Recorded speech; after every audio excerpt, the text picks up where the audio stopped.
மதுரையில் குப்பை போடும் இடத்தில் நாட்டு வெடிகுண்டு வெடித்ததால் பரபரப்பு ஏற்பட்டுள்ளது. இது குறித்த கூடுதல் தகவலை தருகிறார் எமது செய்தியாளர் ராஜ்குமார். வணக்கம் ராஜ்குமார், நாட்டு வெடிகுண்டு வெடித்த குறித்த தகவலை சொல்லுங்க. மதுரை பழங்கநத்தம் பகுதி அருகே உள்ள மகாலட்சுமி நகர், இது போடி ரயில்வே டிராக் இப்போ மீட்டர் கேஜ் பிராட் கேஜாக மாற்றி வருகிறார்கள். அதாவது அகல ரயில் பாதையாக மாற்றி வருகிறார்கள்.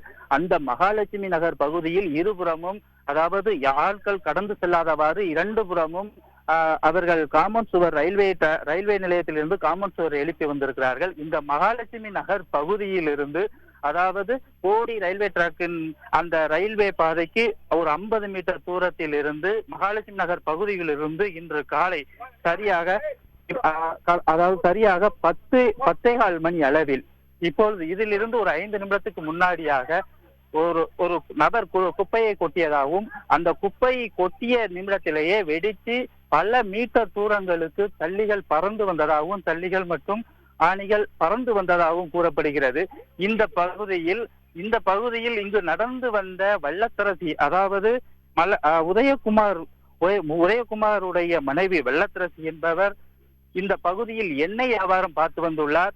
அவர் எண்ணெய் வியாபாரம் பார்த்து வருவதற்காக இந்த ரயில்வே டிராக் வழியாக நடந்து அங்கு எண்ணெய் வியாபாரம் பார்க்க செல்லும் போது அவர் மீதும் பறந்து வந்த கல் அவர் மீதும் பட்டு அவர் உடனே அதில் லேசான, அதாவது சிறிய அளவிலான ஒரு காயம் ஏற்பட்டதாகவும் கூறப்படுகிறது.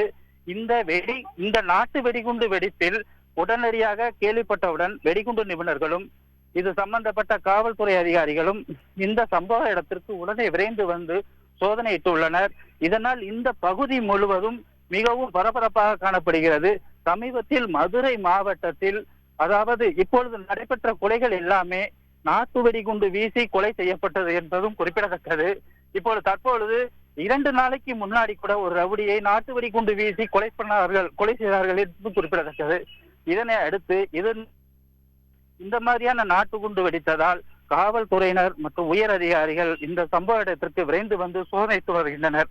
பிரதீப்.